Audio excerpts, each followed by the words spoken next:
పుల్లారావు గారు ఒకటి దానిగా చెప్పింది ఐ అగ్రీ విత్ హిమ్. ఎందుకంటే ఫ్రాంక్ గా డైరెక్ట్ గా డేరింగ్ గా ఉండటం బెటర్. ఆ ఎన్డీఏ కూటమి మేము తీసేస్తాం వాలంటీర్స్ బాగా పనిచేయలేదని గట్టిగా చెప్తే మర్యాద పెరుగుతారు.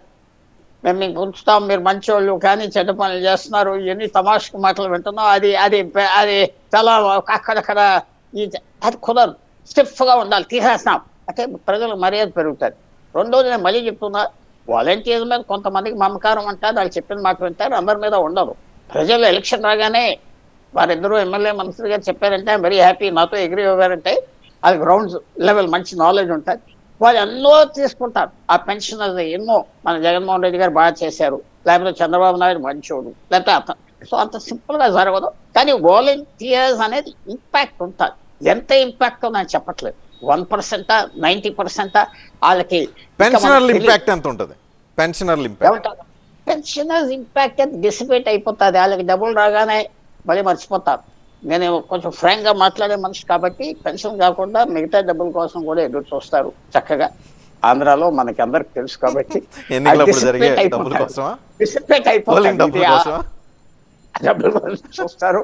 అది ఇంకా ఆ ఇంటెలిజెంట్ పీపుల్ అంటున్నా భారతదేశంలో అందరికంటే అడ్వాన్స్ గా ఉన్నది మన వాళ్ళు. సో తప్పకుండా నేను ముందాక చెప్పింది కొంచెం క్రూడ్గా డీల్ చేశారు బీజేపీ. నాన్నగారు లాస్ట్ వస్తుంది. నాన్నగారు సార్ నేను ఒకటే చెప్తాను సార్, వాలంటీర్ల సేవ నచ్చింది అనుకోండి సార్, రేపు వాలంటీర్లు కౌన్సిలర్గా నుంచుంటే ఓటేయటాకో, సర్పంచ్గా నుంచుంటే ఓటేయటాకో ప్రజలు ఇష్టపడతారు. కానీ పరిపాలన నచ్చనప్పుడు జగన్మోహన్ రెడ్డి గారు 58 మాసాల పరిపాలన నచ్చకపోతే వాలంటీర్ కాదు, TV9 కాదు, దేవుడు చెప్పినా కూడా ఓటేయరు సార్. నచ్చితేనే 58 మాసాల పరిపాలన నచ్చితే మాత్రమే వాళ్ళు ఓటేస్తారు. వాలంటీర్ మీద సానుభూతి ఉంది, వాడు బాగా సేవ చేశాడంటారు. రేపు కౌన్సిలర్గా నుంచుంటే ఇండిపెండెంట్గా నుంచున్నా కూడా ఓటేస్తారు. లేదా సర్పంచ్గా నుంచుంటే, ఎంపీటీసీగా నుంచుంటే ఇండిపెండెంట్గా ఓటేస్తారు తప్పితే వాలంటీర్ చెప్పాడని చెప్పని నచ్చని ప్రభుత్వానికి మాత్రం ఓటేరు. సో క్లారిటీతో ఉన్నారు వాళ్ళు. ఆ మాత్రం ఇంగిత జ్ఞానం వీళ్ళకి లేకపోవటం, ఆ మాత్రం ఇంగిత జ్ఞానం లేకపోవటం మన దురదృష్టం. సార్ వాళ్ళు ఏంటంటే ఇప్పుడు ప్రతి వ్యవస్థలోనూ టీచర్స్ లో కానీ ఎంప్లాయీస్ లో కానీ భార్య భర్తలో రకరకాల మంచి చెడు ఉంటుంది. కొంతమంది వాలంటీర్లు ఎవరు చేస్తే పర్టికులర్ గా మాట్లాడి ఉంటారు. ప్రజలు అందులో ఆంధ్రప్రదేశ్లో, వేరే రాష్ట్రాల పక్కన పెడితే ఆంధ్రప్రదేశ్లో ప్రజలు తెలివిగల చాలా టాలెంటెడ్, చాలా షార్ప్ మైండెడ్ ఫెలోస్ ఎక్కువ మంది, అవును మెజారిటీ. సో వాళ్ళు క్లారిటీతో ఉన్నారు, ఎటు ఓటు వేయాలని ఆల్మోస్ట్ డిసైడ్ అయిపోయి ఉంటారు. సో ఇప్పుడు జరిగేదంతా ఒక ప్రక్రియ, ఆ ప్రాసెస్ జరుగుతుంది. ఈ ప్రాసెస్ జరిగే దాంట్లో ఎక్కువ కన్ఫ్యూజ్ కావద్దు అనేది వార్తలు చెప్పిన చెప్తా. వైసీపీ వాళ్ళు వాలంటీర్లు మోసం చేశారు, నంబర్ 1 పాయింట్. నంబర్ 2, ఈ రోజున చూశారు కదా ఇవాళ జరిగిన డ్రామాకి రేపు 1 తారీఖున చూడండి, మళ్ళీ రేపు పర్ఫెక్ట్గా ఎలక్షన్ కమిషన్ వాళ్ళు పర్ఫెక్ట్గా వాళ్ళ ఏదైతే పెన్షన్ ఉంది ఇంటికి వెళ్ళి ఇచ్చే పరిస్థితి చూస్తారు. మేము ఇది కూడా చెప్తున్నాం. పాత ఇప్పుడు పాప ఇందాక నాని గారికి తెలియదు కదా, నేను చెప్తున్నా 5,000 మందికి రాలేదు. ఆల్రెడీ నాకు ఒక లెటర్ కూడా ఇచ్చారు, సరే మీ ఈ ఆపద్ధర్మ గవర్నమెంట్లో మాకు ఆ డబ్బులు 40-50 లక్షలు వాళ్ళు రిటైర్ అయిన తర్వాత చదువులు పెళ్ళిళ్ళు ఉంటాయి కాబట్టి అందుకు మించి ఏం లేదు.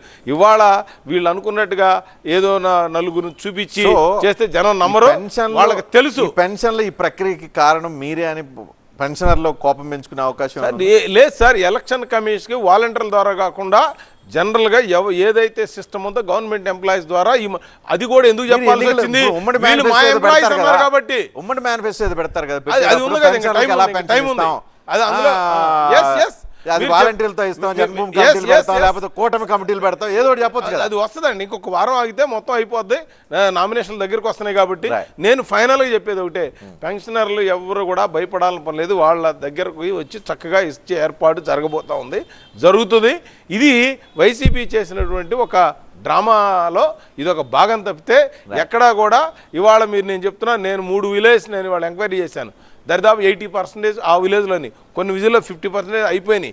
అసలు వీళ్ళు బ్యాంకుల్లో డబ్బులన్నీ తీసి వాళ్ళ మనుషులకు డబ్బులు డ్రా చేసి ఇచ్చేది ఇంకా డబ్బు ఆడుస్తున్నారండి బాబు.